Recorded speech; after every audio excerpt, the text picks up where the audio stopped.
Hello friends, I am Tanisha Gangrade and you are watching TG agri. आज के lecture में हम बात करने वाले हैं पीपीवी एंड एफआर एक्ट के बारे में, that is protection of plant varieties and farmers rights act 2001। So friends, इस लेक्चर में हम सबसे पहले बात करेंगे, उसका इंट्रोडक्शन देखेंगे कि वो कब आया था। फिर हम बात करेंगे कि उसमें क्या क्या फीचर्स है, क्या क्या इसके ऑब्जेक्टिव्स है, इसमें कौन कौन से राइट्स प्रोटेक्टेड किए जाते हैं, और लास्ट में हम बात करेंगे, एक कंपैरिजन देखेंगे हम जिसमें यूपीओवी एक्ट और पीपीवी एफआर एक्ट और पेटेंट के बीच में कंपैरिजन देखेंगे, जो कि बहुत ही इंपॉर्टेंट होने वाला है। तो चलिए शुरू करते हैं।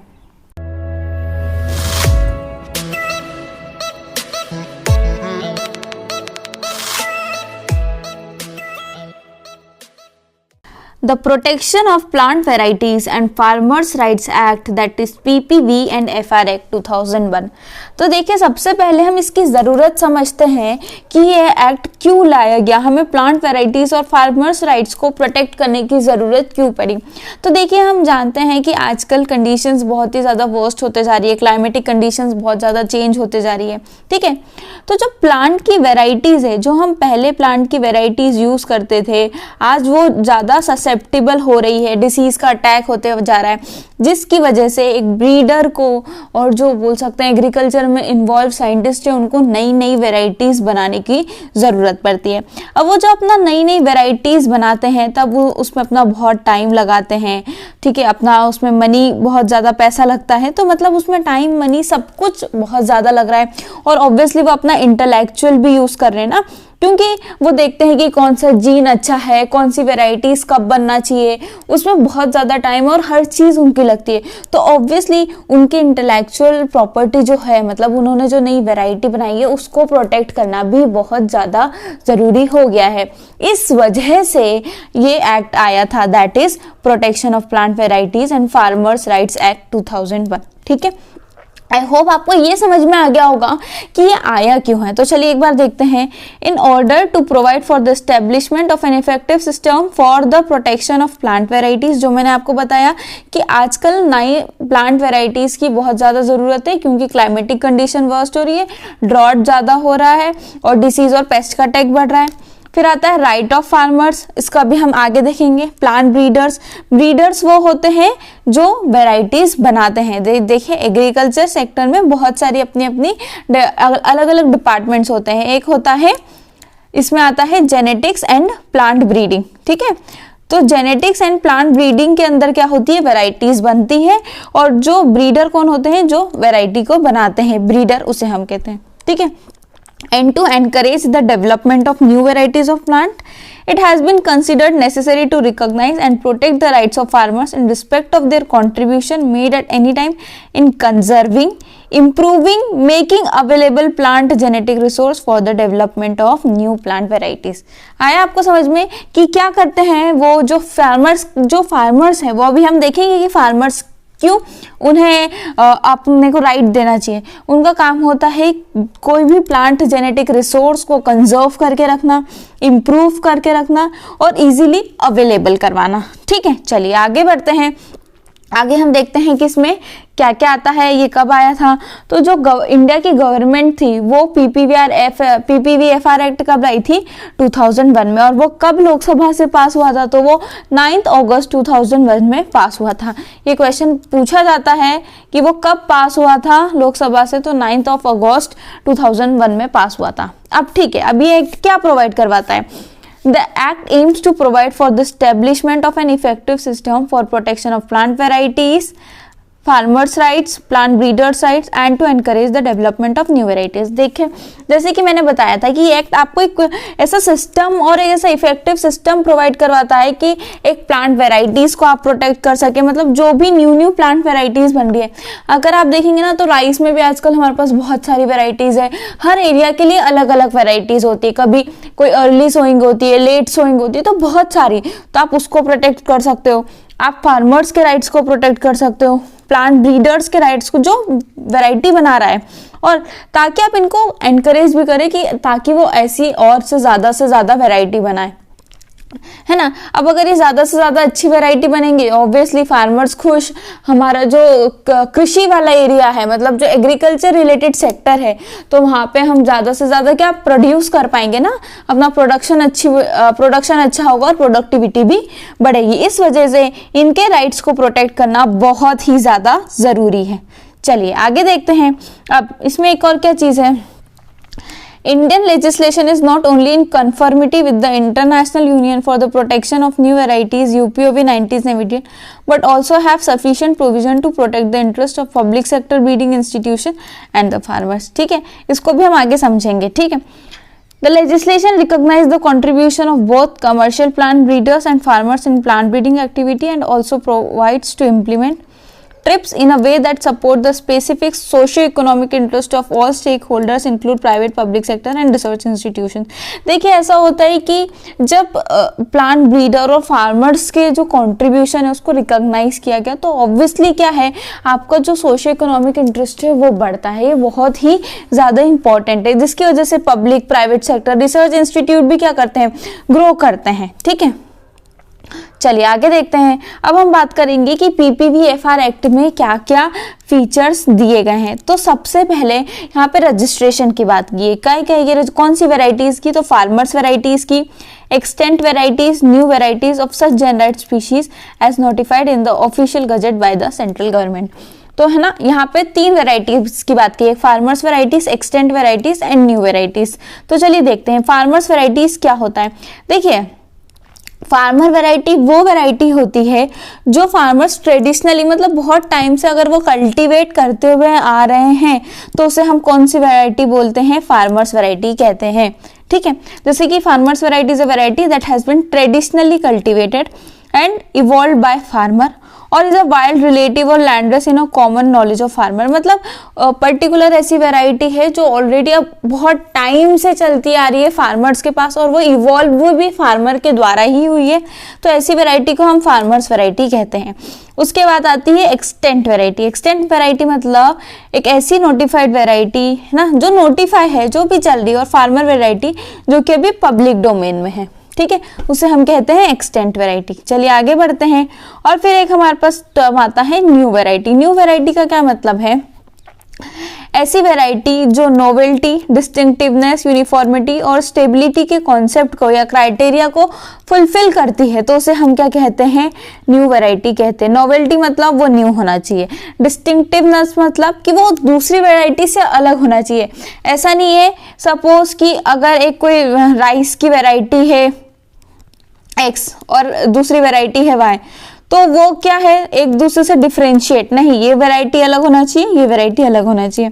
अब यूनिफॉर्मिटी का मतलब है कि सपोज आपने एक नई वैरायटी बनाई है Y, तो आप जिस भी एरिया में लगा रहे हो ना, तो वो यूनिफॉर्म होना चाहिए। इसका मतलब ये नहीं है कि आप एक जगह में लगा रहे हो तो यहाँ का प्रोडक्टिविटी बहुत अच्छी है और दूसरी जगह पे खराब है, नहीं, वो हर जगह यूनिफॉर्म होना चाहिए। और स्टेबिलिटी है ना, उसमें स्टेबिलिटी भी होना चाहिए। ठीक है, ये तो हमने न्यू वैरायटी की बात करी। अब आता है essentially derived variety that is EDV। अब एसेंशियली डिराइव्ड आपको नाम से समझ में आना चाहिए कि डिराइव्ड वैरायटी है। डिराइव्ड का मतलब क्या है, एक जो ऑलरेडी वैरायटी है उसमें ही कुछ चेंजेस करके अगर न्यू वैरायटी बना दी गई है, तो उसे हम क्या कहते हैं, एसेंशियली डिराइव्ड वैरायटीज। ठीक है, अब देखिए यहाँ पे क्या लिखा है, essentially derived variety share all the essential characteristics of registered plant variety.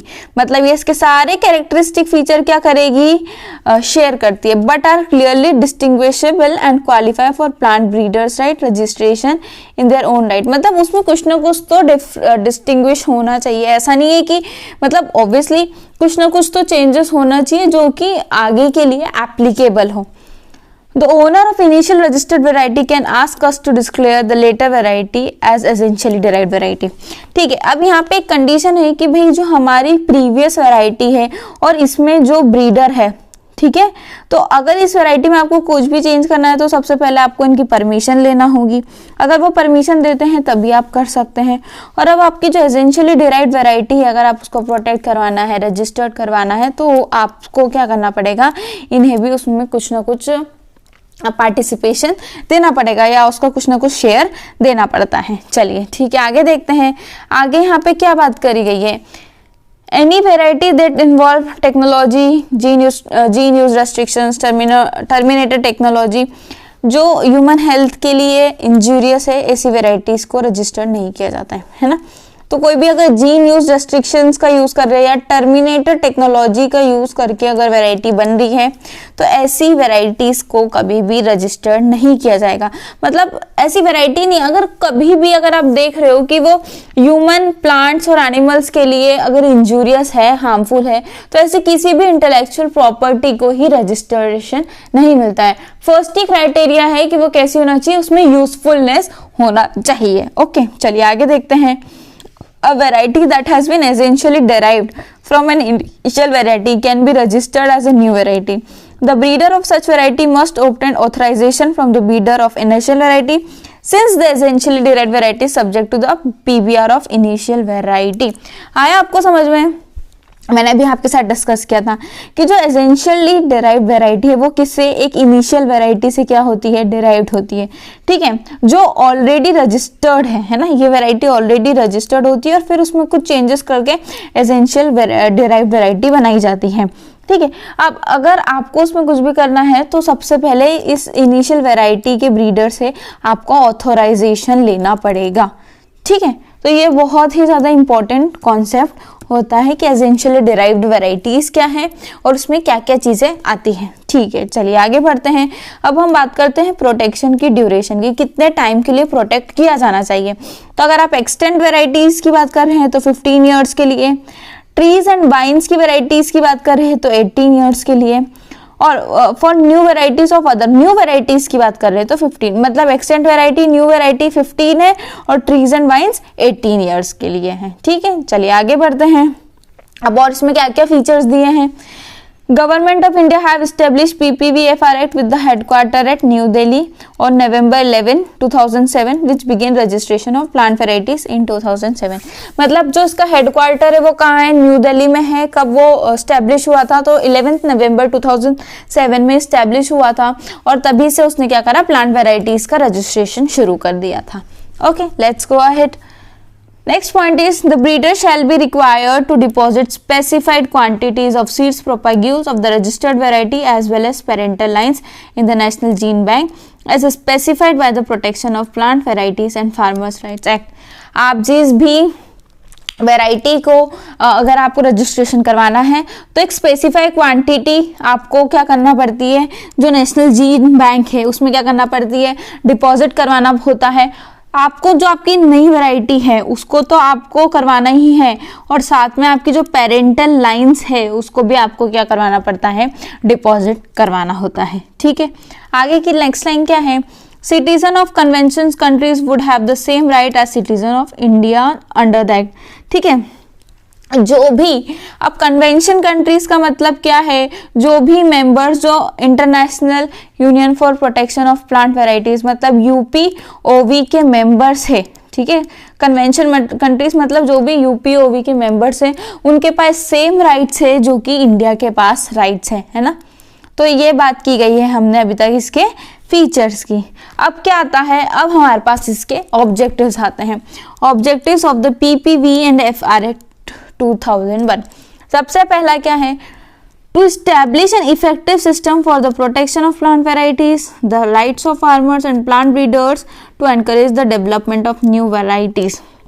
देखिए, सबसे इम्पोर्टेंट तो यही ऑब्जेक्टिव है कि हम न्यू जो प्लांट वेराइटीज है उसको प्रोटेक्ट करें, क्योंकि आज के समय में प्लांट वेराइटीज को प्रोटेक्ट करना बहुत ज़्यादा ज़रूरी हो गया है। क्योंकि अगर आपने अच्छी प्लांट वेराइटीज को प्रोटेक्ट नहीं किया तो ऑब्वियसली क्या है, उसका कोई और यूज़ करेगा, कोई और उसको प्रोटेक्ट करवा लेगा। ठीक है, फार्मर्स राइट को प्रोटेक्ट करना भी बहुत ज़रूरी है, क्योंकि वो क्या करते हैं, जो जर्मोप्लाज्म है ना, जर्मोप्लाज्म क्या करते हैं, वो सेव करते हैं, तो ऑब्वियसली उनको भी एनकरेज करना बहुत ज़्यादा ज़रूरी है। ठीक है, और प्लांट ब्रीडर्स को ताकि वो नई नई वेराइटीज़ को डेवलप कर पाए। अब ऑब्वियसली अगर वो इतना टाइम पैसा लगा रहे हैं एक वेराइटी को डेवलप करने में और उन्हें कोई औदा ही नहीं मिलेगा या उन्हें कुछ भी नहीं मिलेगा, कोई प्रोटेक्शन नहीं है, उनको कुछ उससे फ़ायदा नहीं है, तो वो क्यों प्लांट वेराइटी बनाएंगे? ठीक है। अब वो अगर अच्छी वैरायटी नहीं बनाएंगे तो ऑब्वियसली किसानों को कहाँ से अच्छी वैरायटी मिलेगी? अगर किसान को अच्छी वैरायटी नहीं मिली तो हमारा प्रोडक्टिविटी कम होगी और भूखमरी बढ़ेगी, है ना। तो इन सब चीजें एक दूसरे से रिलेट होती हैं। चलिए आगे, बहुत इंपॉर्टेंट पॉइंट है नेक्स्ट पॉइंट, ठीक है। चलिए देखते हैं क्या है। To recognise and protect the rights of farmers in respect of their contribution made at any time, conserving, improving and making available in plant genetic resource for the development of new plant varieties। अब यहाँ पे एक term है plant genetic resource. Plant genetic resource का मतलब क्या है? देखिए प्लांट जेनेटिक रिसोर्स की अगर हम बात करते हैं तो जैसे वाइल्ड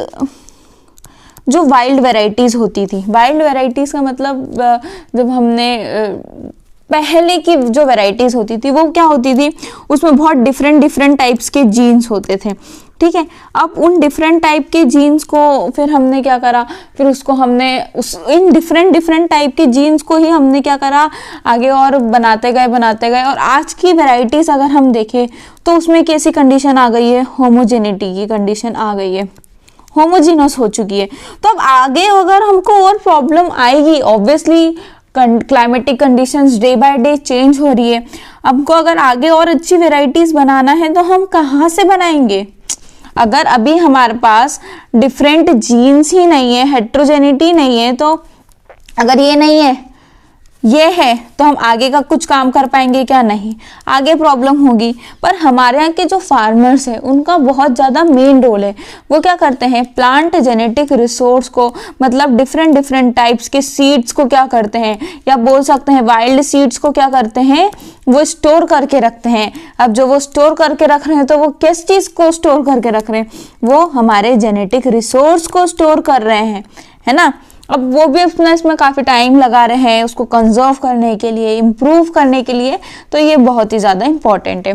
अगर अभी करेंटली बात करें तो जो एमपी में लहरी बाई है, एमपी के डिंडोरी डिस्ट्रिक्ट की, है ना, इन्होंने क्या करा था, इन्होंने मिलेट्स में 150 से ज़्यादा वेराइटीज़ को क्या करा है, प्रिजर्व करके रखा है, जिसकी वजह से इन्हें ब्रांड एम्बेसडर ऑफ मिलेट्स बनाया गया है। ठीक है, ये आपके कहीं ना कहीं करंट में क्वेश्चन पूछा जा सकता है। Brand ambassador of millets, millets की वो ब्रांड एम्बेसडर है। ठीक है, लहरी बाई जो कहाँ से बिलोंग करती है, एमपी के डिंडोरी डिस्ट्रिक्ट से। ठीक है, ये फर्स्ट मैंने आपको एग्जांपल बताया, और एक और एग्जांपल है राही बाई का। एक तो हमने देखा लहरी बाई जो क्या है, ब्रांड एम्बेसडर ऑफ मिलेट्स, जिसने किसको स्टोर करके रखा है, मिलेट्स की 150 वेराइटीज और उससे ज्यादा। पर ये जो राही बाई है ये कहाँ से बिलोंग करती है, ये अहमदनगर से बिलोंग करती है। ठीक है, अहमदनगर डिस्ट्रिक्ट से बिलोंग करती है, और इन्होंने क्या करा है, इंडिजिनस प्लांट वेराइटीज को कंजर्व करके रखा है, जिसकी वजह से इन्हें सीड मदर ऑफ इंडिया कहा जाता है। क्या कहा जाता है, seed mother of India. Seed mother की बात करें तो वो राही बाई है, और अगर आपसे पूछा जाए कि मिलेट सीड्स को किसने स्टोर किया है तो वो लहरी बाई थी। ठीक है, अब इतना स्टोर करने के बाद इन्हें 2-3 अवार्ड भी मिले हैं, जैसे नारी शक्ति पुरस्कार इनको 2019 में मिला था। उसके बाद राही बाई को ही पद्मश्री भी मिला है। ठीक है, पद्मश्री इन्हें 2020 में मिला था। ठीक है, तो देखिए कि अगर जब हम फार्मर्स के राइट्स को कंजर्व करते हैं तो वो बहुत इंपॉर्टेंट है, और इसे आज बहुत ही ज़्यादा प्रमोट भी किया जा रहा है। इसके मैंने आपको अभी 2 एग्जाम्पल बताए। चलिए आगे क्या है इसमें, to accelerate agricultural development in the country, protect plant breeders right, stimulate investment for research and development both in public and private sector. Obviously अगर आप प्लांट ब्रीडर्स के राइट्स को प्रोटेक्ट करते हैं तो रिसर्च एंड डेवलपमेंट में investment बहुत ही ज़्यादा बढ़ता है। अब पब्लिक सेक्टर बोले या प्राइवेट सेक्टर, अब इन्वेस्टमेंट किस तरह से कि आजकल हमारे पास हम देख रहे हैं बहुत ही सारी सीड इंडस्ट्रीज नई खुल रही है। अब ऑब्वियसली अब इसमें बढ़ रहा है तो जो भी एग्रीकल्चर के स्टूडेंट्स होते हैं और दूसरे स्टूडेंट्स हैं उनको एम्प्लॉयमेंट मिलेगा, मतलब ये एक एरिया ही नया डेवलप हो रहा है। ठीक है, नेक्स्ट है it facilitate the growth of seed industry in the country which will ensure the availability of high quality seeds and planting material to the farmers. ठीक है, तो ये हमने बात करी कि इसके क्या क्या ऑब्जेक्टिव्स हैं। तो फर्स्ट ऑब्जेक्टिव तो हमने क्या देखा, प्रोटेक्शन करना इन ब्रीडर्स के या प्लांट फार्मर्स के राइट को। फिर सेकंड है कि इनको एनकरेज करना, जिसमें मैंने आपको दो का एग्जांपल बताया, लहरी बाई और राही बाई का। ठीक है, फिर ये क्या करता है, एग्रीकल्चर के डेवलपमेंट को एक्सप्लोरेट करता है, आगे बढ़ाता है। ठीक है, और फिर लास्ट में हमने इसमें सीड इंडस्ट्री के बारे में डिस्कस किया।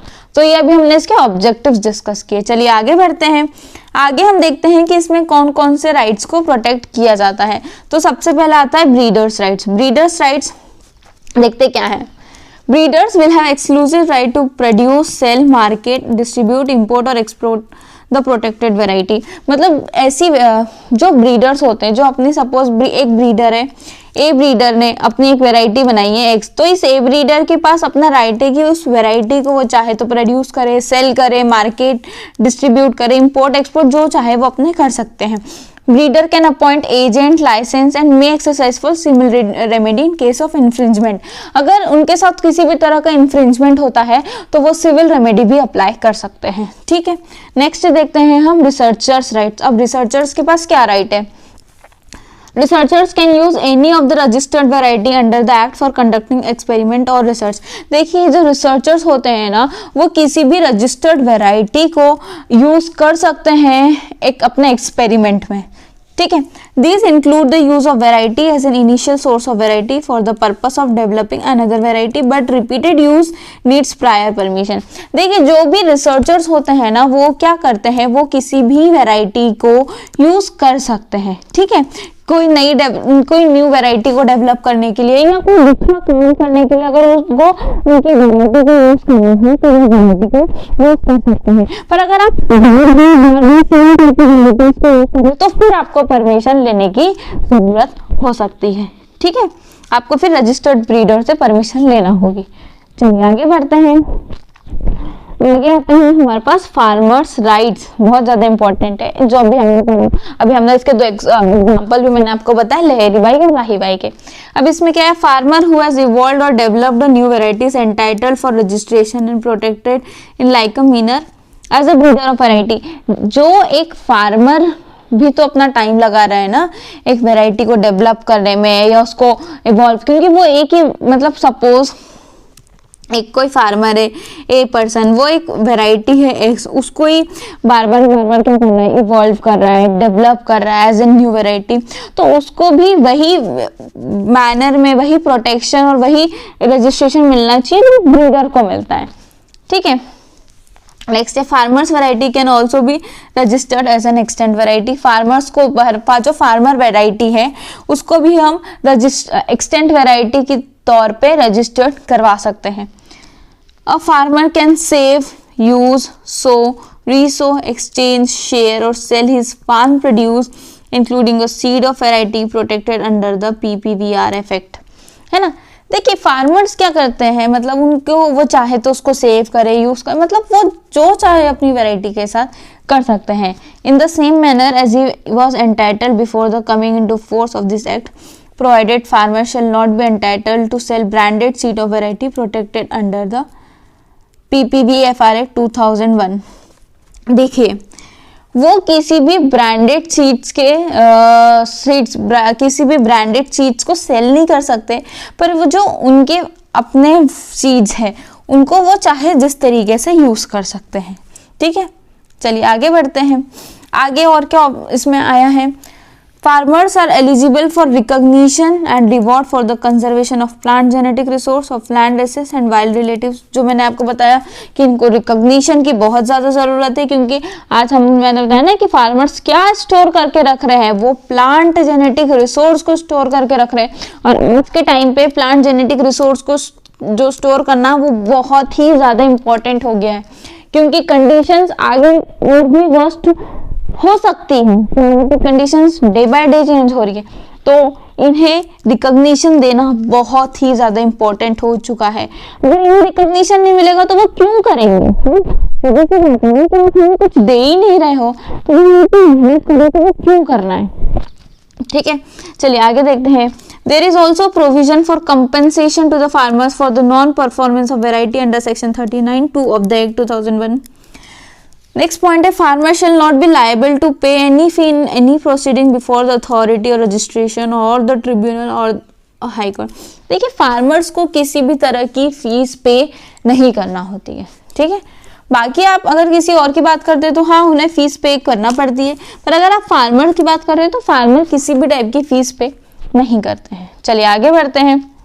आगे हम एक कंपैरिजन देखने वाले हैं जिसमें हम यूपीओवी, पीपीवी, एफआर एक्ट और पेटेंट के बीच में एक कंपैरिजन देखेंगे कि क्या क्या किस चीज में आता है, ठीक है।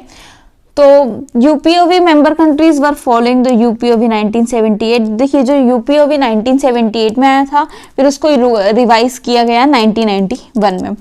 इंडिया ने जो प्लांट प्रोटेक्शन के लिए जो लॉ आया, बोल सकता है एक्ट आया था, तो वो कौन सा था? Protection of plant varieties and farmer right act 2001, ठीक है। जो पीपीवीआर इफेक्ट है, पीपीवीएफआर एक्ट है, वो बहुत काइंड्स में, बहुत रिस्पेक्ट्स में सिमिलर है यूपीओवी से, बट उसमें कुछ ना कुछ अपने यूनिक कैरेक्टर्स भी है, तो वो अभी हम आगे देखते हैं। चलिए, तो हम यूपीओवी एक्ट 1978, 1991, पीपीवीएफआर एक्ट 2001 और पेटेंट को देखेंगे। तो देखिए, इसमें अगर हम प्रोटेक्शन कवरेज, किस चीज़ को प्रोटेक्शन किया जाता है, तो जो भी यूपीओवी 1978 की बात करें तो इसमें सिर्फ नेशनली डिफाइंड प्लांट स्पीशीज को ही प्रोटेक्शन मिला है, ठीक है। अब यहाँ पे 1991 में जब उसमें कुछ अमेंडमेंट्स आए, चेंजेस आए, तो यहाँ पे उन्होंने बोला कि जितनी भी प्लांट जेनेरा एंड स्पीशीज हैं उनको प्रोटेक्शन दिया जाएगा, ठीक है। पीपीवीआर एक्ट 2001 में क्या गया? Varieties of nationally specimen genera and species को प्रोटेक्शन दिया गया। और पेटेंट में तो हम इन्वेंशंस की बात करते हैं कि अगर कुछ भी नया इन्वेंशंस है तो आपको पेटेंट मिल जाएगा, ठीक है। अब नेक्स्ट हम देखते हैं कि इसमें क्या क्या रिक्वायरमेंट्स की ज़रूरत है। सबसे पहले तो यूपीओवी एक्ट 1978 में आपको सिर्फ 3 चीज़ चाहिए, डिस्टिंक्टिवनेस, यूनिफॉर्मिटी एंड स्टेबिलिटी।